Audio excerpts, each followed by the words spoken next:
Good afternoon, everyone. Thank you for joining us this afternoon as we release the report about the DC jail and our findings there.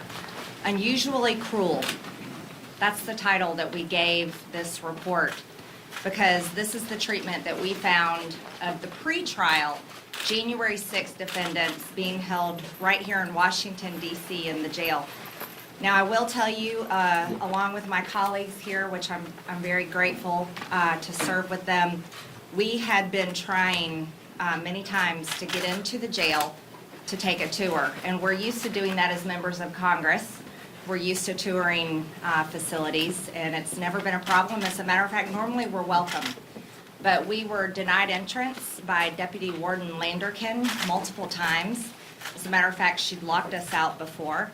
And it was clear that there was a lot to hide. Right now, what we have happening in America is a two-tier justice system. Let's all take a little trip down memory lane, shall we?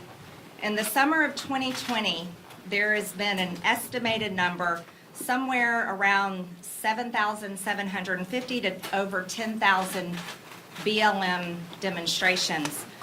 According to the press, approximately 6% of them were violent. That's 570 riots if you do the math there. But here's the deal, there was only one riot that took place here in Congress at the Capitol on January 6th. But what we have seen unfold has been unbelievable. It is a two-tier justice system. So we know that approximately 90% and more of Antifa BLM rioters have been released from jail. Their charges have been dropped. We know that in cities across America, there have been over $2 billion in damage, but here at the Capitol on January 6th, it's approximately $1.5 million. There's a clear difference. But yet we have a January 6th committee that Nancy Pelosi is leading that is nothing but a political witch hunt on Republicans and Trump supporters all across America and anyone that was at the Capitol on January 6th.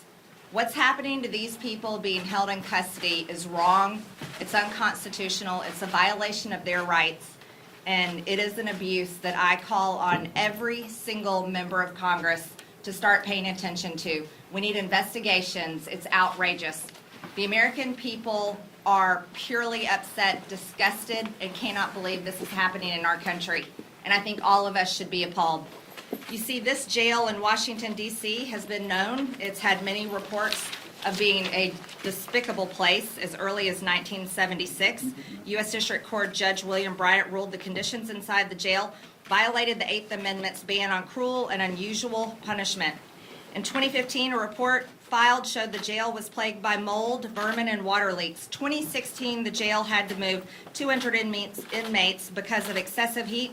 In November 2021, the Marshal Service found the CDF to be inhospitable, but yet people are still being housed there. But the January 6th defendants are being treated differently on a whole nother level. They have been beaten by the guards. They are called white supremacists.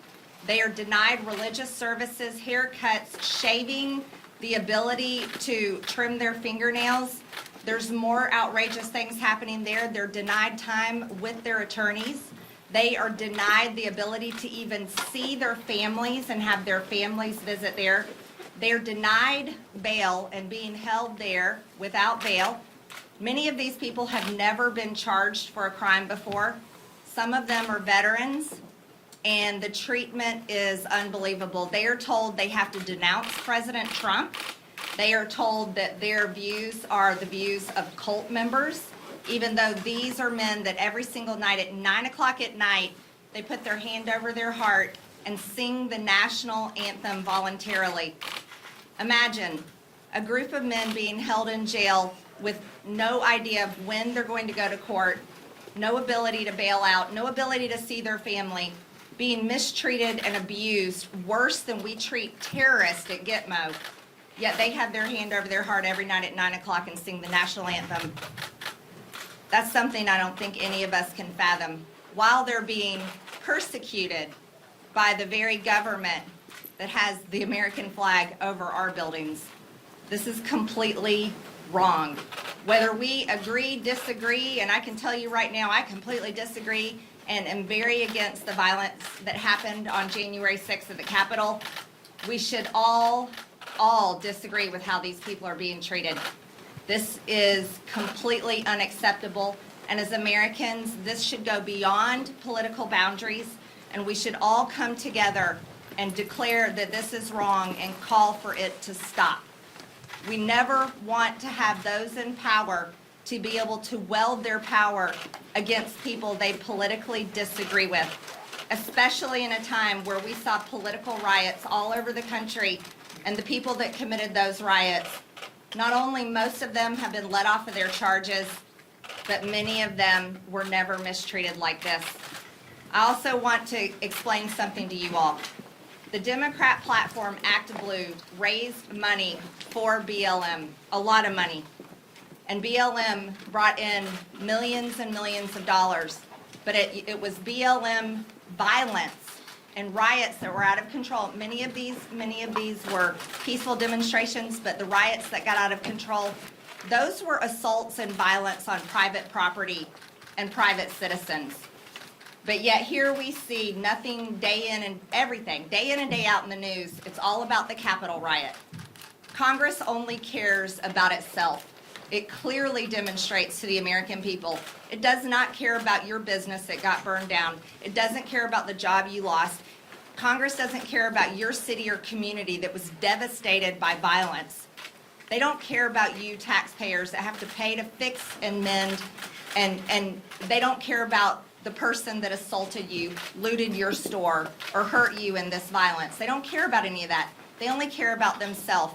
And they're willing to use the Department of Justice, the FBI, the prisons, the jails, the guards, and any means possible to make sure that you never mess with them again. This is wrong. It's unusually cruel. Now I'd like to hand over this time to Congressman Gohmert. Congressman Gohmert was the other only member of Congress that was able to tour the jail with me that day because I was only given a little over 15 minutes notice in time to get there that I was going to be allowed to get in. So at this time, I'd like for you to hear from Congressman Gohmert. Thank you. Thank you. Marjorie, thank you for your work, your efforts.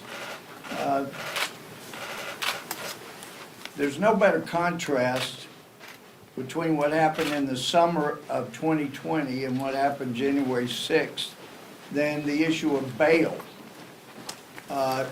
We hear from many people that participated in destroying federal buildings, police buildings, looting, then that they had no bail, so they were immediately allowed to be released. And yet, we got people in the DC jail who had no bail, meaning they can't get out. Now, on the state side, having been a felony judge, you had to have done something incredibly extreme to have bail so high that you could not make it, especially a no bail situation. It's just so extremely rare.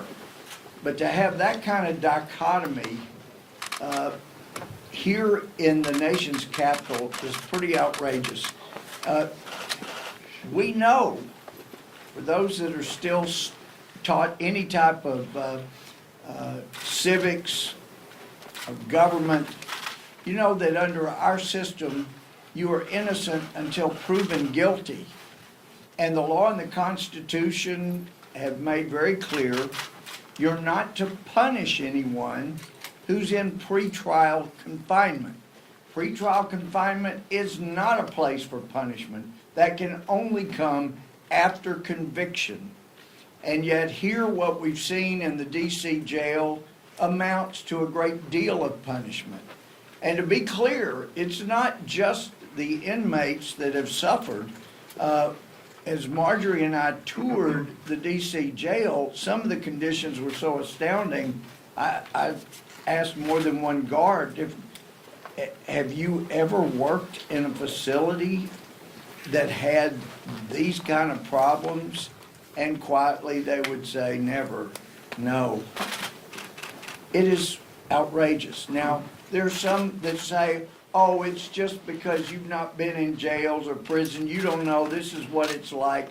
No, those people that said that have not witnessed what's been going on in the DC jail. First, we have heard repeatedly since January 6th, this was an armed insurrection. And as I asked Merrick Garland, and I've asked others, you know, is there anybody been charged with insurrection? And the answer is actually no. No one has been charged with insurrection. In fact, if they were going to charge with someone with insurrection, it's beginning to sound more and more like those would be agents for the federal government that were there stirring things up, trying to get people to engage in violence.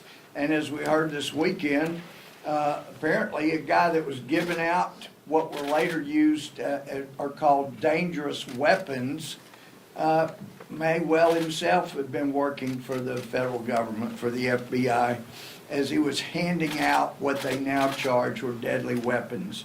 So we've got a lot more investigating to do. The condition of solitary confinement has been so often struck down as inappropriate, and yet the DC jail has gotten away with it for such things as, how dare you demand to talk to your lawyer in person because now we will have to put you in solitary confinement, we'll call it quarantine, for 2 weeks. It's bad enough what they're suffering from, but to discourage the ability to talk to your attorney, and what we saw as we go in the building, they got a great facility there. The plexiglass, the phones on either side, you could see your attorney, and it wouldn't require anything after the visit other than wiping down the phone and the area where they were. And yet they have used this idea, oh, if you're going to talk to your attorney, we're going to have to lock you up in solitary for 14 days. This is the kind of punishment that they have had meted out to them, and it really has to stop. And we know the U.S. Marshal, when they finally had had enough, we didn't know that they were going. We didn't know immediately after they went. But they had gotten concerns about the facility.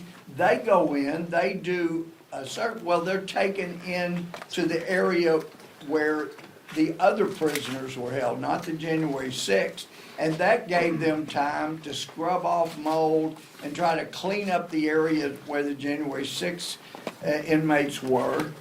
And they did that. They had enough time to get some of the nastiest parts cleaned up, so that the U.S. Marshal held that the cleaner side of the jail was not adequate, and those 400 people needed to be shipped out to incarceration in Pennsylvania. And then by the time they get over to where the January 6 folks were, it was cleaner, and they let that go. Then after that, before we went over for an inspection, for a tour, they had done some painting and had allowing them 2 hours outside their solitary confinement. One of the older gentlemen there, he's alleged to have had a gun, and I know the Attorney General Garland was either being dishonest or he let us know that he's incompetent. When I asked him, was anybody inside the Capitol found to have had a gun? And he knew the answer, I knew the answer, and yet he said, in fact, well, I'm not sure where it was, but I know there was a gun found. Well, and that's one of the reasons they're keeping this elderly gentleman in jail. You look at his hand, and it's obviously dark, looks like it's going toward gray or black. You know, that's normally leading toward amputation when it gets that bad, but they haven't given him proper medical care. Another inmate had his finger going just sideways at the last joint. He said it was broken by one of the guards, and they won't allow him to get medical care for that. There are just all kinds of things there. The refusal to allow them to have haircuts or shave, they're creating people that look like the Unabomber. And I know from my experience, if a jail facility will not allow an inmate to prepare for court so that he's not brought in looking like a criminal, then that jail facility is going to be sanctioned by the judge that in whose court they're brought. None of those things are happening. We've got one judge, Judge Lambert, that has started to take action, but there's not nearly enough. We need all of the videos that anybody has, but it's the federal government. I don't understand why our speaker is trying to hide evidence while they run around looking for anything that might help them make Republicans look bad. But we did get a clue from finding this tweet by the deputy, our deputy warden, Landerton, 2 years ago, in response to this tweet, had this to say: what she thinks should be done with people who support Trump. She said it 2 years ago, and she's been carrying out what she said ever since these people were admitted to jail. These people need to be relieved of their duty. She's the one that, when the four of us went up there to try to do a tour of the jail, we were lured outside, and then she runs around back in and locked the door to the main lobby where people come in. So there are people that are in charge that should not be. The inmates are being mistreated. And as somebody that's been a prosecutor, a felony judge, and a member of the crime subcommittee ever since I've been here, I've toured, I'm telling how many jails and prisons. And it's just hard for me to believe federal judges are allowing this to go on right here. It is a bad omen for the country that this is happening. And at this time, I would like to yield to my friend from Florida, Congressman Gay. Well, I'm sure glad Nancy Pelosi kicked Marjorie Taylor Greene off her committees, because it has given her the opportunity to prepare this report, which constitutes the most rigorous oversight work Republicans have done in the 117th Congress. Lord help them when Dr. Gosar is able to join Congresswoman Greene's efforts with even more of his time. How many and who's next? That's what we're wondering. It's been 47 days since Attorney General Garland came to the House Judiciary Committee and misled our committee regarding the targeting of parents as domestic terrorists for attending school board meetings and having their voice heard. Because who's next? Is it going to be the parents who find themselves in the conditions that we see from the January 6 detainees? It's the January 6 detainees who are denied basic access to medical care and constitutional rights today. But tomorrow, it could be the school board parents. The day after that, the rest of us, all of you. It has been 174 days since my colleagues and I sent a letter to FBI Director Wray asking basic questions about the FBI's involvement in January 6th. Americans should not be languishing in hideous, unconstitutional conditions, waiting for basic answers like this, waiting for basic answers regarding evidence, waiting for access to counsel. This report must be a guidepost for ongoing Republican oversight effort in the Congress, because we are going to take power after this next election. And when we do, it's not going to be the days of Paul Ryan and Trey Gowdy and no real oversight and no real subpoenas. It's going to be the days of Jim Jordan and Marjorie Taylor Greene and Dr. Gosar and myself doing everything to get the answers to these questions.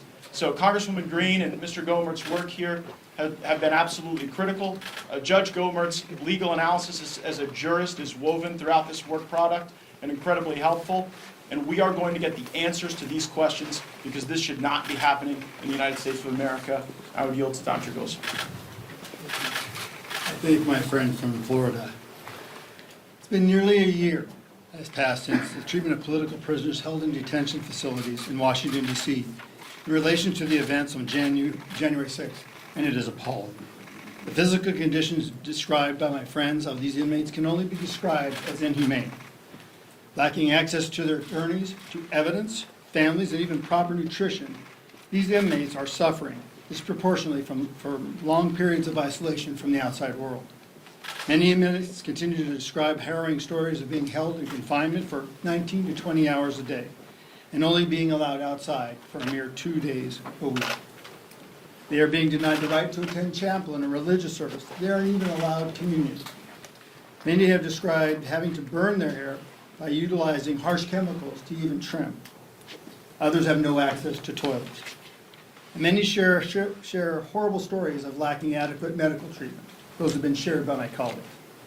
These are not hardened thugs, murderers, or gang members with long histories of crimes. These are not unruly or dangerous violent criminals.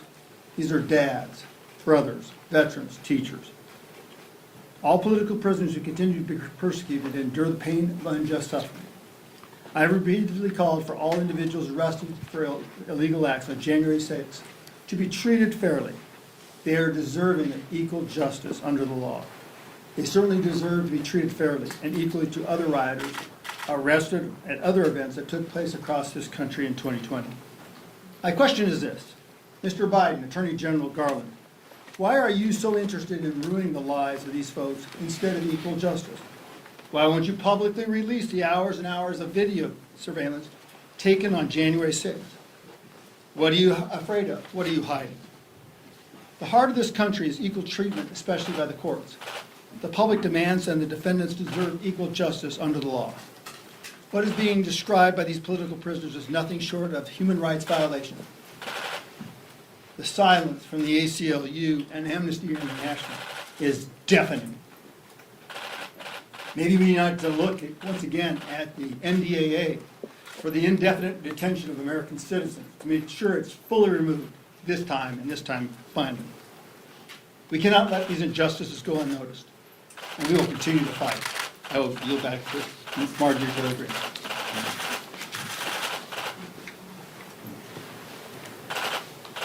I would just like to ask all of you as members of the press to please read this report and share it with America. You have such a wonderful gift, the freedom of press, and Americans need to know.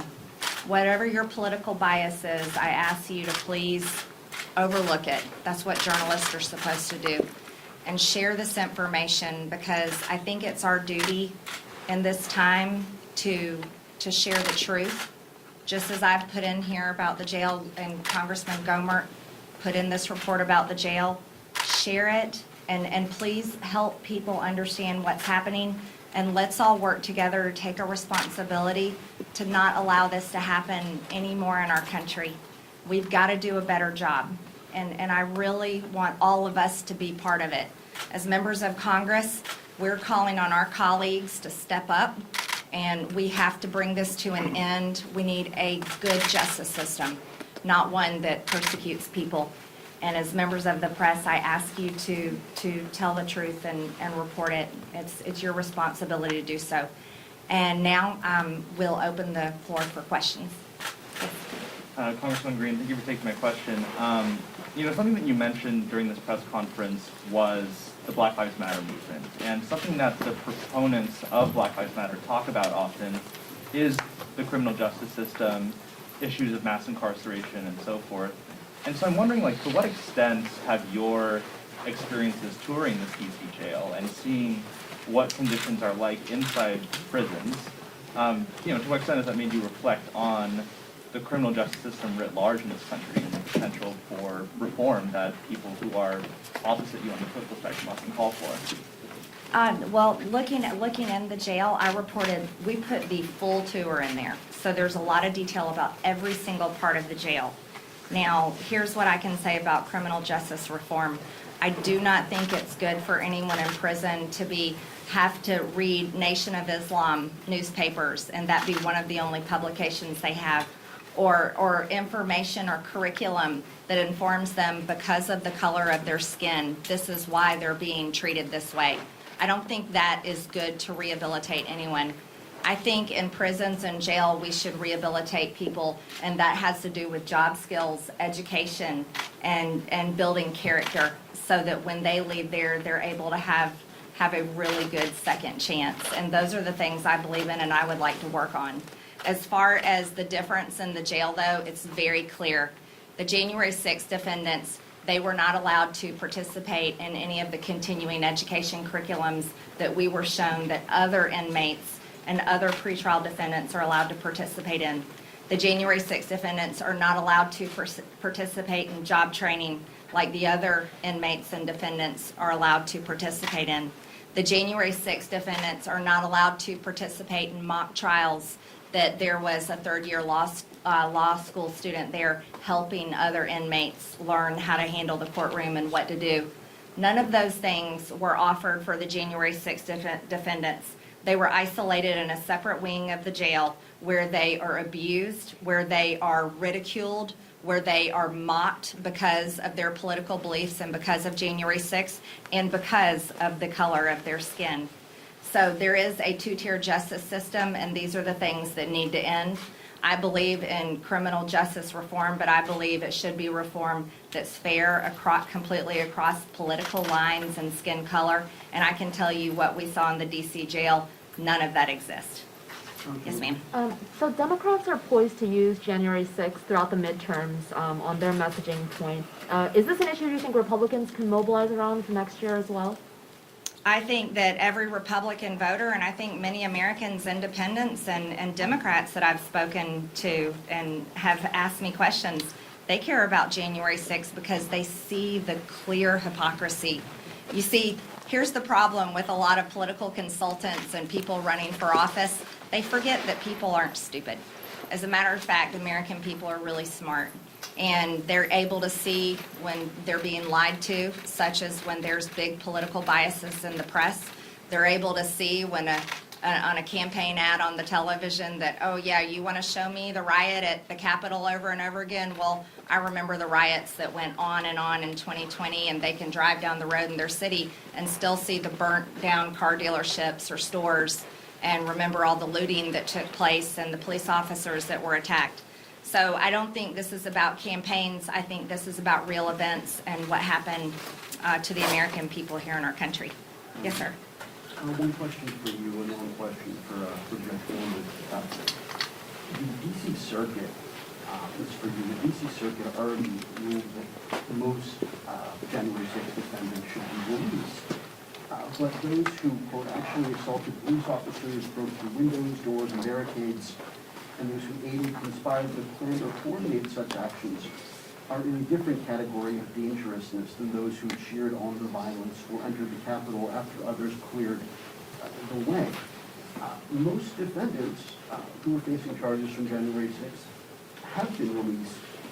Why are you choosing to single out these defendants who multiple courts have already found are in a different category of dangerousness as people who should be released and who are being treated unfairly when you say they shouldn't be detained at all, but the judges have found differently. Isn't your beef with them? I think there's a big political bias playing in the courts here in Washington, D.C., especially with the public defenders. The January 6th defendants that I spoke to and asked questions to in the jail said that if they have a public defender, they said their public defenders hate them.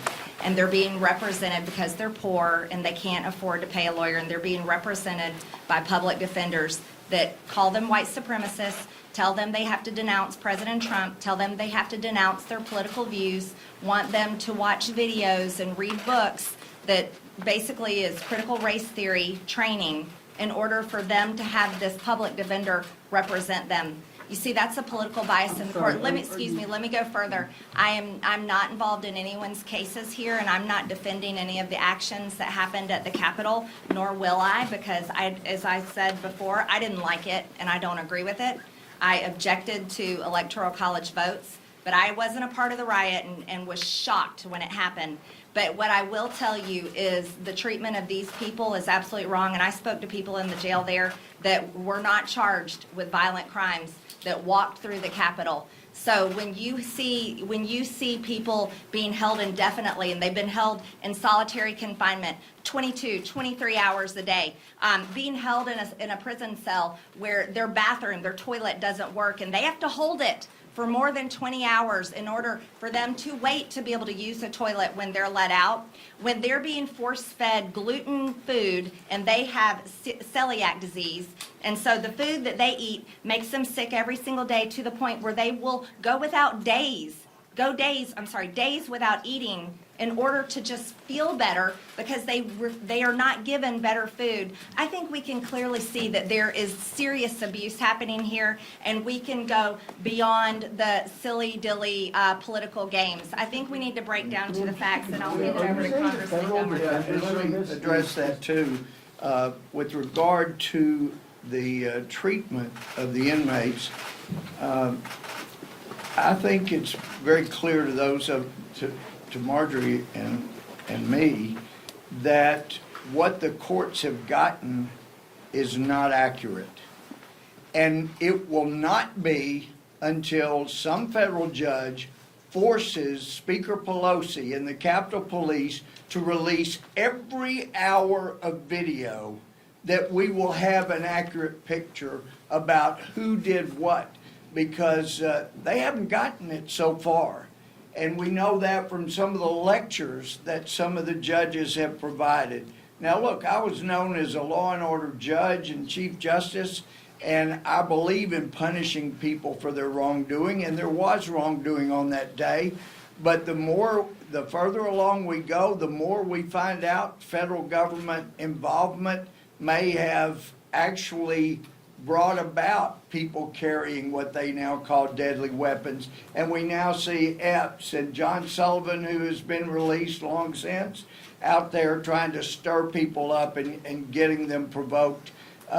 We need to get to the bottom of whose conduct was more egregious. And if it was people within our own Justice Department that were creating this situation or helping create it, or luring people that had no original idea of going as far as things went, then those people need to be punished too.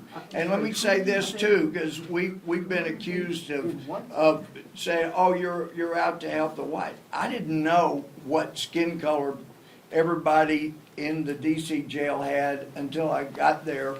But other inmates were telling me the most verbally abused person in there happens to be black, that he has caught more flack than any of the white defendants. And it shouldn't matter about skin color. And to those that are doing the treating, it is really outrageous. People need to be fired. They need to be in some other area of employment rather than being in charge of people that they can abuse. Yes, ma'am. Judge Gomer, I just want to Congressman Gomer. because I didn't get to ask you my question. Nobody else.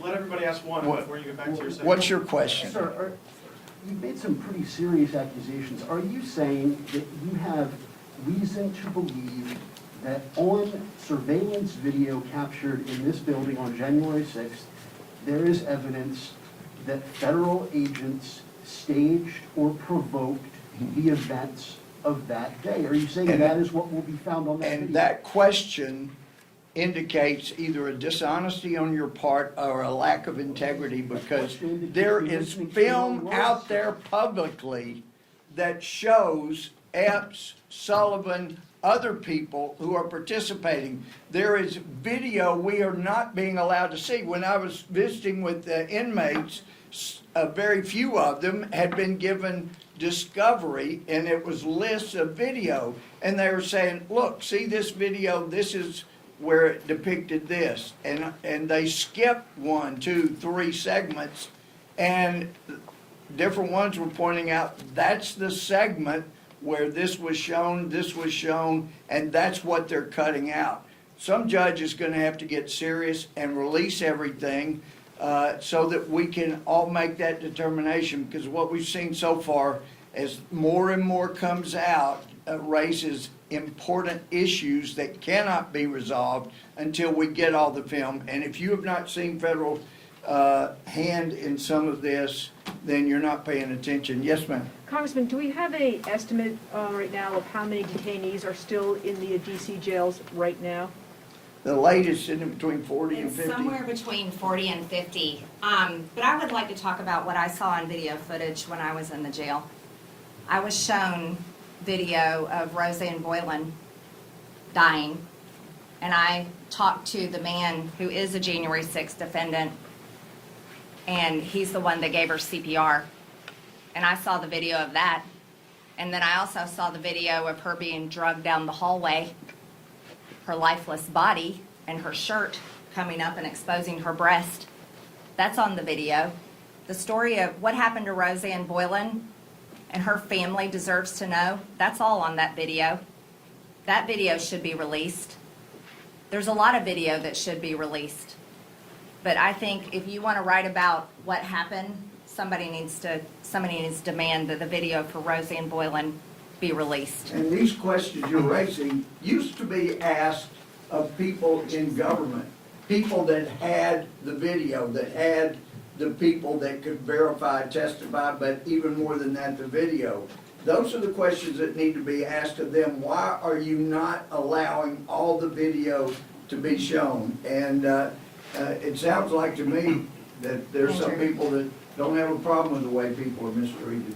I want to follow up on something Congressman Gates said. You said when the Republicans if the Republicans take back the House, quote, it won't be the days of Paul Ryan and Trey Gowdy and no real oversight. It's going to be the days of Jim Jordan and Marjorie Taylor Greene. Can you expound a little bit on what the days of Jim Jordan and Marjorie Taylor Greene are going to look like? Yeah, we're going to send subpoenas. We're going to conduct real oversight. We're going to show up in person and get answers. The notion that Republicans are going to take control of the House and we're going to hold hands in the warm spring rain with the Democrats and legislate is ludicrous. We have to make promises to our voters to get answers to these questions that we hear in our towns and in our communities. And when we get the power back, that ought to be our organizing principle. And this document that Congresswoman Green and and Congressman Gohmert led in preparing ought to be a guidepost in that effort. Can I just follow up on that really quick? Yeah, sure. Do you envision, you guys have talked a lot about, do you envision retaliation for members of the January 6th committee, for Republicans who have broken with the party, whether on impeachment or impeachment? Well, at this rate, I don't know that too many members of the January 6th committee are going to be back, but we'll see. Congressman, sir. if you do retake the House, would you want ex-President Trump to be the Speaker? I would. Have you talked to him about it? I have. And what did he say? Oh, I keep my conversations with the former president between the two of them. Yes, Gates or Ms. Green, what about the treatment of the Capitol police officers on that day? I mean, I was down here that day, not too far from here. We saw police officers who had been bear sprayed in their eyes and were blinded by many of these January 6th defendants that you are now, drawing attention to. So I don't remember you holding a press conference about the treatment or the unusually cruel treatment of Capitol police officers.